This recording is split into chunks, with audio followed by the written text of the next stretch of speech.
अब जो अगला सवाल दिमाग में आता है, क्या आरएस प्री 3 माह की तैयारी में पॉसिबल है? क्या ये संभव है? अभी मैं पूरा एनालिसिस बताने वाला हूँ कि 3 महीने की तैयारी में भी कैसे हो सकता है। तो इस सवाल का जवाब मैंने दे दिया है वैसे आपको। 3 महीने में, पहला सवाल तो इसका जवाब हाँ या ना में, जब है ना क्या से सवाल शुरू हो रहा है, इसका जवाब हाँ या ना में, पहली बात तो इसका जवाब है हाँ। 3 महीने में आरएस प्री क्रैक किया जा सकता है। मैं आपको पूरा यहाँ पर उसकी रणनीति बताने वाला हूँ। 3 महीने की तैयारी में भी आरएस एग्जाम, प्री एग्जाम निकाला जा सकता है। 3 महीने बहुत होते हैं। अगर आप डेली 7-8 घंटे देने के लिए तैयार हो, सीरियसली देने के लिए तैयार हो, और आपने सोच रखा कि मैं निकाल, अगर आपने ये सोच के तैयारी की है कि इस, सबसे ज्यादा फर्क पड़ता है माइंड सेट का। तो ये सोच के तैयारी कर रहा है कि निकल जाएगा, ठीक, नहीं निकलेगा भी तो कोई बात नहीं, ठीक है, उसके कितने % चांस है कि उसका निकल जाएगा। और जिसने ये सोच है कि मुझे इस बार किसी भी कीमत पे चाहे कुछ भी हो जाए, इस बार आरएस प्री एग्जाम तो क्लियर करना है, ठीक है। एक कैंडिडेट जो हो सकता है जिसमें आईक्यू लेवल, जिसमें आईक्यू लेवल हो सकता है थोड़ा सा कम हो, मतलब आईक्यू लेवल आप समझ रहे हैं ना, सबका आईक्यू लेवल अलग अलग होता है थोड़ा सा। एक कैंडिडेट जिसका आईक्यू लेवल हो सकता है थोड़ा सा कम हो, और एक कैंडिडेट जिसका आईक्यू लेवल थोड़ा सा ज्यादा है। एक ने ये सोचा कि देखो हो जाएगा तो भी ठीक है, नहीं होगा तो भी कोई दिक्कत नहीं है, और एक जिसने ये सोच रखा है कि मुझे इस बार आरएस प्री एग्जाम क्लियर करना ही है, भले ही उसका आईक्यू लेवल कम है, लेकिन अगर उसका संकल्प मजबूत है तो उसके चांस ज्यादा है कि वो आरएस प्री एग्जाम निकाल लेगा। तो ये सारा जो खेल है वास्तव में माइंड सेट का, कि आप किस माइंड के साथ तैयारी कर रहे हो, किस माइंड सेट के साथ आपकी तैयारी चल रही है। तो माइंड सेट भी आपको इसी तरह से रखना है कि आप ये एग्जाम निकाल लेंगे और उस तरीके से तैयारी करेंगे कि मुझे निकालना ही है। तो आप मान के चलिए कि आप 3 महीने में निकाला जा सकता है।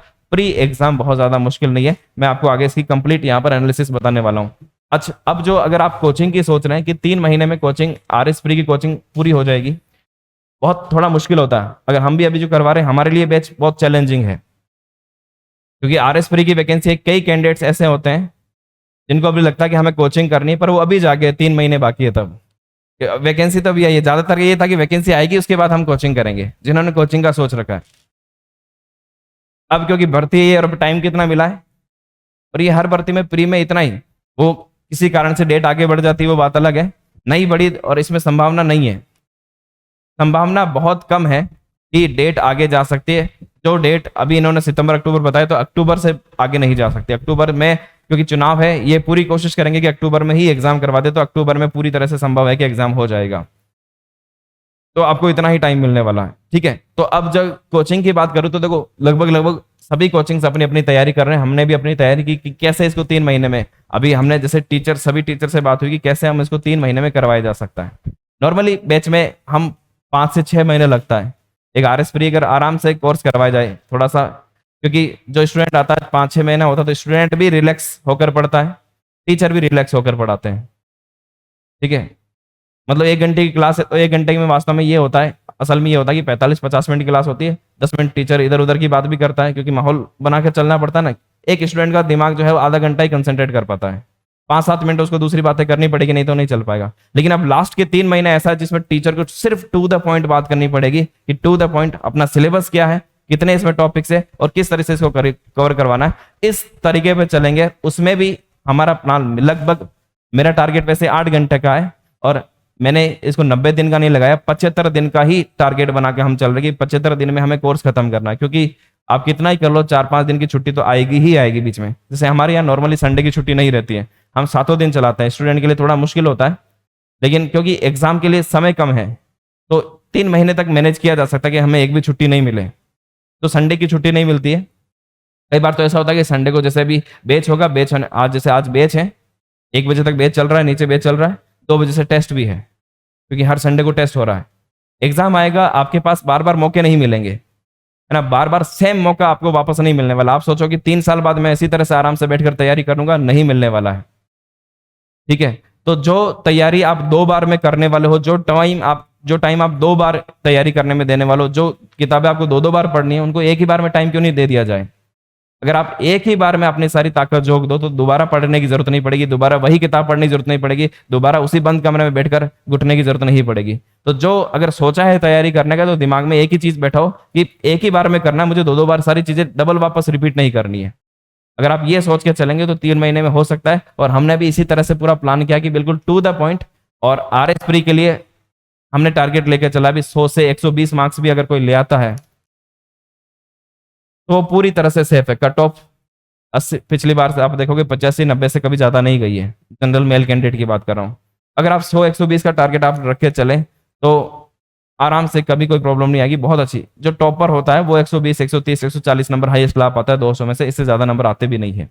तो अगर इस टारगेट के साथ चले कि किस सब्जेक्ट में कितना वेटेज है, उसके हिसाब से हमारी क्लासेस रहेगी। उसको मान लो कि जैसे इकोनॉमिक्स है, अब इकोनॉमिक्स का वेटेज बहुत कम है, ट्रेडिशनल इकोनॉमिक है, हर बार आप देख रहे हैं कि 4 से 5 सवाल ही आ रहे हैं। तो इकोनॉमिक्स की 80-90 क्लासेस की जरूरत नहीं है, 4 या 5 सवाल ही आने वाले हैं, तो उसको 30 या 40 क्लास में खत्म करना होता है। तो हमने उस तरह से प्लान बनाया। अभी इस तरह से नहीं चलती। अभी जैसे इकोनॉमिक्स बड़ी है तो फिर बड़ी क्लास चलती है।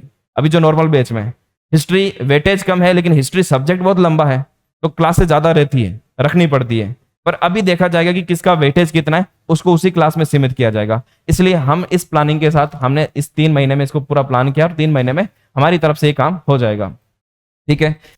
अगला सवाल, आप में से कोई अगर इसकी तैयारी कर रहा है, कोई एसआई की तैयारी करने वाला है आप में से, कोई विमेन एएसआई की तैयारी कर रहा है, पटवार की तैयारी कर रहा है, तो इस बैच के बाद अलग से पढ़ने के लिए जरूरत पड़ेगी। तो देखो इस बैच के लिए, इस बैच को हमने एक जनरल बैच की तरह प्लान किया है। इस बैच को हम किस तरह से पढ़ाने वाले हैं, इस बैच को हम पढ़ाने वाले अगले 3 महीने में हमारा टारगेट रहेगा कि आरएस प्री का जो सिलेबस है वो कंप्लीट किया जाए। 3 महीने सिर्फ इस पे फोकस किया जाएगा।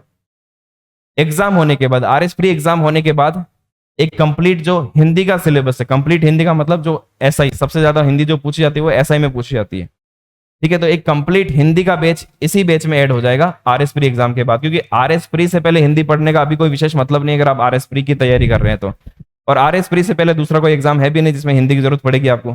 तो इसी बैच में आपको बाद में हिंदी कंप्लीट पढ़ाया जाएगा। तो इसका मतलब है चाहे आप एसआई का एग्जाम दे, चाहे बाकी बाद में कोई और भी एग्जाम दे, जहां पर भी हिंदी आएगी आपकी हिंदी भी इसमें क्लियर हो जाएगी। और इसके अलावा फिर बाद में जो पटवार की भी तैयारी कर रहा है इसी बैच में, तो एक्स्ट्रा सब्जेक्ट बच रहे हैं। एक्स्ट्रा सब्जेक्ट इसमें आपके बचेगा इंग्लिश और कंप्यूटर। तो आप चाहे पटवार की तैयारी करें, चाहे किसी और भी एग्जाम की तैयारी करें, आपका इंग्लिश भी कवर हो जाएगा और आपका कंप्यूटर भी तैयारी हो जाएगा। तो जो इंग्लिश और कंप्यूटर यहां पर बच रहा है वो भी इसमें कवर हो जाएगा इसी बैच में। मतलब इस एक बैच में आपका क्या कवर हो रहा है, आरएस प्री का पूरा सिलेबस, पूरा हिंदी का सिलेबस और इंग्लिश और कंप्यूटर इसी बैच में सारा करवाएंगे। ये आरएस प्री एग्जाम होने के बाद में करवाएंगे। अगर ये सब्जेक्ट आपके कवर हो गए, 11 सब्जेक्ट तो सिर्फ आरएस प्री में है, 11 सब्जेक्ट में सारे सब्जेक्ट आ गए। उसके बाद हमने इसमें हिंदी भी ऐड कर दिया और इसमें इंग्लिश और कंप्यूटर भी ऐड कर दिया। कोई और क्या सब्जेक्ट बच रहा है? कुछ स्पेसिफाई, कुछ वैकेंसी को छोड़ दे तो बाकी सारे सब्जेक्ट आपके कवर हो गए। चाहे आप एलडीसी की तैयारी आगे करने वाले हैं, चाहे आप पटवारी की तैयारी करने वाले हैं, चाहे आप एसआई की तैयारी करने वाले, एएसआई की तैयारी करने वाले, इस एक बैच में आपके सारे के सारे यहाँ पर सब्जेक्ट यहाँ क्लियर हो जाएंगे। ये क्लियर होने के बाद आपके किसी एग्जाम में कोई प्रॉब्लम नहीं रहेगी। तो बैच का समझ में आ गया आपको, बैच किस तरह से चलने वाला है। तो इसके बाद आपको एसआई और पटवार के अलग से कुछ भी पढ़ने की जरूरत नहीं, इसी बैच में सारा का सारा आपका कवर हो जाएगा।